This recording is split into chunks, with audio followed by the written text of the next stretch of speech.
Oi, gente. As eleições em 2020 serão roubadas? Essa é uma coisa que me preocupa tanto nas eleições municipais que vão acontecer no Brasil esse ano, como nas primárias e na eleição geral que vai acontecer nos Estados Unidos. É uma preocupação sobre o estado da nossa democracia e do estado da democracia no mundo. E além disso, além de discutir isso nesse vídeo, eu também vou trazer notícias sobre as eleições, as primárias norte-americanas, porque o Pete Buttigieg e a Amy Klobuchar desistiram da candidatura deles lá nos Estados Unidos. E nós vamos falar sobre esse e outros assuntos no vídeo de hoje. Se você chegou agora, o canal é a Nova Máquina do Tempo, eu sou André Teixeira Jacobini, e tem links das nossas redes sociais, o nosso Apoia-se no comentário fixado, assim como no final do comentário fixado sempre tem nossas fontes quando é necessário, não é? Pois bem, as eleições municipais. Eu não sei vocês, mas eu me lembro... Ah, sim, antes de falar sobre isso, eu quero falar sobre o vídeo anterior bem rapidamente. Gente, é lógico, teve gente que parece que não entendeu, que eu não estava defendendo o diálogo com o pessoal que foi tentar agredir a Gleisi Hoffmann, por favor. Esse pessoal tem que ser polícia, você tem que se defender, buscar ajuda, e se você tiver em minoria, dá no pé, mas você não vai ter diálogo com gente querendo te atacar, né? E nem foi isso que eu sugeri no vídeo, enfim. Algumas pessoas fizeram comentários que eu simplesmente não entendi e não guardam relação com o que eu disse no vídeo, né? Mas, pois bem, as eleições municipais nesse ano. Bolsonaro falou várias vezes ao longo da campanha que as eleições poderiam ser roubadas e não sei o quê, mas ele defendeu o voto com um comprovante escrito, né? E depois não mais falou sobre isso. É interessante que quando ele estava fora do poder, ele defendeu isso com tanta veemência, e agora que ele está no poder, ele não fala sobre isso. Mas eu não estou me referindo a roubar a eleição apenas dessa forma de modificação dos dados das urnas, que é uma preocupação, mas é uma preocupação menor, tendo em vista a série de auditorias e das investigações, enfim, e das avaliações internacionais sobre o nosso sistema. Mas eu não tenho nada contra o sistema se tornar cada vez mais seguro. Digo para vocês que se puder ter um comprovante escrito que fica lá na urna e depois para fazer a checagem, caso exista alguma dúvida, eu não tenho nenhum tipo de coisa contra e acho que é um investimento de dinheiro que teria que ter tal da impressora e tudo mais, que eu acho que vale a pena para proteger a nossa democracia. Então, eu pessoalmente não tenho nada contra a existência disso. Mas eu estou me referindo a dinheiro sujo. Nas eleições desse ano, eu vejo com uma grande probabilidade da direita ampliar o que foi feito nas eleições passadas com as candidaturas laranjas. Se vocês lembram, teve todo o escândalo das candidaturas laranjas que faziam o quê? Colocavam mulheres para ser candidatas pelo PSL, por exemplo, que não faziam campanha, e pegavam aquele dinheiro e ou embolsavam ou usavam na campanha de outros políticos. E por que mulheres? Porque mulheres têm direito à verba do fundo partidário até um determinado valor. Se você não coloca um número X de mulheres para se candidatar, um número mínimo, você acaba não pegando essa verba do fundo partidário, coisa que eu já disse aqui no canal, que eu defendo que a totalidade da verba do fundo partidário seja dividida na população em créditos democráticos, em que cada cidadão só poderia usar esse dinheiro decidindo para qual partido político e para qual político gostaria que esse dinheiro fosse. Algo como R$30 para todo brasileiro por ciclo eleitoral. Seria ótimo e daria poder de volta para a população e retiraria poder dos interesses especiais e das grandes corporações empresariais e dos super ricos que controlam muitos dos políticos através do financiamento legal e ilegal de campanha, não é? Então esses são riscos que existem no caso brasileiro. Agora eu quero falar também sobre as primárias democratas nos Estados Unidos. O Pete Buttigieg, o primeiro candidato gay da história americana a se candidatar ao cargo de presidente dos Estados Unidos, pelo menos com um certo destaque, desistiu. A Amy Klobuchar de Minnesota também desistiu. E o Tom Steyer, um dos bilionários que estava na corrida, também desistiu da sua candidatura. e Biden teve uma vitória forte na Carolina do Sul e está caminhando. Existem algumas possibilidades de a indicação do Partido Democrata ser roubada de Bernie Sanders. Aí você pensa assim, podem roubar a candidatura dele? Podem. E tem algumas estratégias possíveis. Eu vou citar as estratégias possíveis. Uma das estratégias envolve tentar garantir um número maior de candidatos, chegando a 15% de viabilidade para conseguir delegados em vários estados. Conseguindo esses delegados, vamos supor que tem os delegados do Joe Biden, os delegados do Pete, os delegados que a Amy já ganhou, os delegados que o Michael Bloomberg talvez ganhe e os delegados talvez da Elizabeth Warren. Uma das estratégias é chegar lá na convenção e eles tentarem juntar esses delegados em torno de, por exemplo, Joe Biden. E dizer, não, são delegados de outras pessoas, mas todos esses delegados vão votar a favor de Joe Biden e vão ultrapassar 1991 delegados para poder indicar Joe Biden.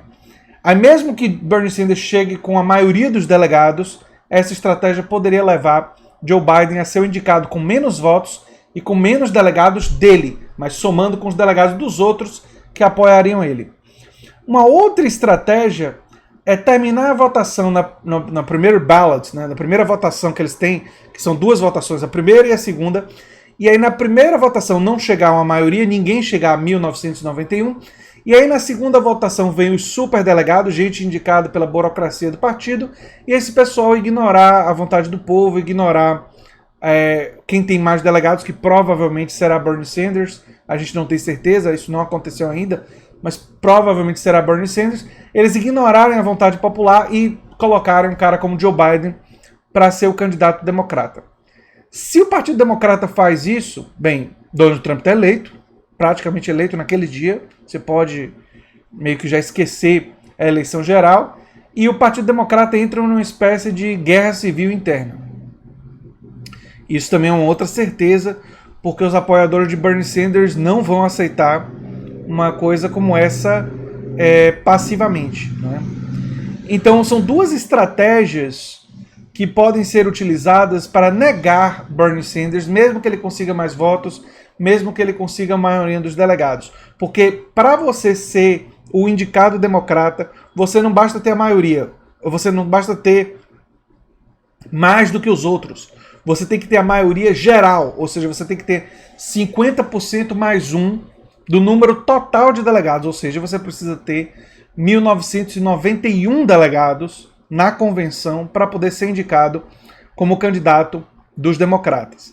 Então, e Bernie Sanders, vale a pena dizer, ele defendeu a extinção dos superdelegados, dessa entidade autoritária que existe no Partido Democrata e que não existe no Partido Republicano. Aliás, o partido de extrema-direita republicano, nesse aspecto e somente nesse, pode-se dizer mais democrático do que o Partido Democrata, o que é de uma ironia terrível para o Partido Democrata, o que mostra, aliás, que o Partido Democrata é um partido de direita, centro-direita, e que, na verdade, tem uma insurgência, um movimento insurgente de esquerda dentro dele, mas que não corresponde à maioria das suas autoridades, à maioria dos seus governadores, à maioria dos seus congressistas, à maioria dos seus senadores.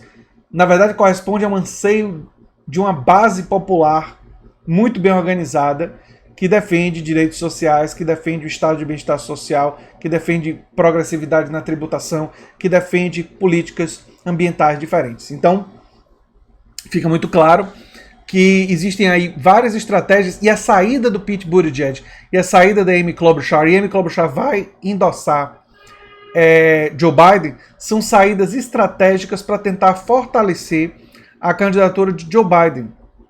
Amy já endossou, e Pete ou vai endossar Joe Biden ou vai endossar Michael Bloomberg, um dos dois, mas também deve permanecer como uma pessoa que influencia a corrida dessa maneira.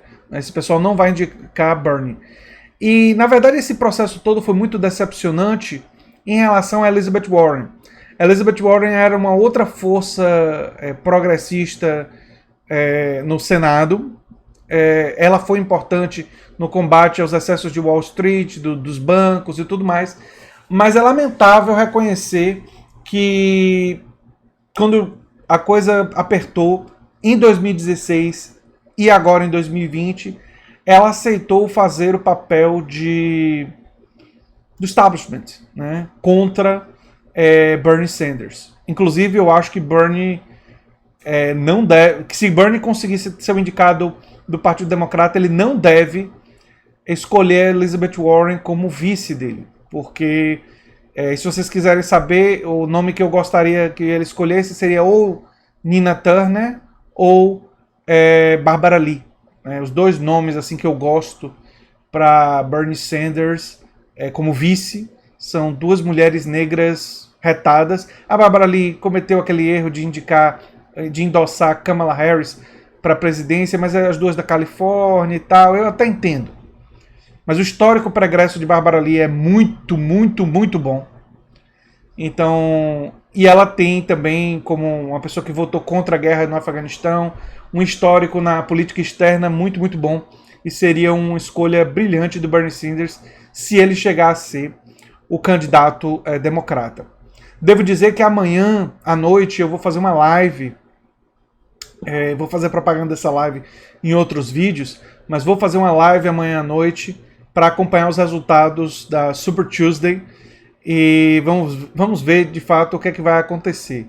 Eu tô com esse temor assim, nós não vivemos numa democracia plena, nem no Brasil, nem nos Estados Unidos vive. O capitalismo é um sistema econômico que tem uma influência sobre a política muito autoritária. Um espaço de trabalho é uma ditadura. E como você tem uma ditadura no espaço de trabalho, no espaço da produção, onde a maioria das decisões são realizadas, a maioria das decisões que envolvem a economia, é óbvio que esse autoritarismo presente no espaço do trabalho, ele iria ter um impacto sobre uma democracia formal. Na prática, as democracias são, como diria Lenin, o comitê de negócios da burguesia, mas são democracias oligárquicas, onde um número relativamente pequeno de pessoas tem muito, muito, muito poder. Existem circunstâncias específicas quando o povo se organiza e luta muito e se articula com movimentos sociais, com partidos progressistas, com lideranças, que algumas mudanças acontecem. E eu acredito que nós estamos vivendo a possibilidade, não é certeza, disso vir a acontecer nos Estados Unidos. E eu torço para que, se isso vier a acontecer nos Estados Unidos, nós possamos tomar as lições, aprender e encaminhar uma transformação também no Brasil. Em contato especialmente com a juventude. Uma coisa que eu tenho percebido é que a nossa juventude está cada vez mais capturada por ideais da direita. E isso daí é uma tragédia para um projeto de direitos sociais, de aprofundar a democracia, dos ideais que a gente defende, né? Então a gente tem que ter, e a gente tem muito a aprender com o movimento progressista liderado hoje por Bernie Sanders, mas que tem Alexandria Ocasio-Cortez e toda a equipe, Nina Turner e David Soroda e outras pessoas na luta lá nos Estados Unidos. E eu torço para que o anti-americanismo tosco que parte da esquerda tem não impeça ela de aprender com essas lições. Enfim, gente, era isso que eu tinha para dizer sobre esse assunto. Se você gosta do que eu faço aqui no canal, se inscreva, dê um like, compartilhe e quem sabe se torne um apoiador do canal. Tchau, tchau e até o próximo vídeo.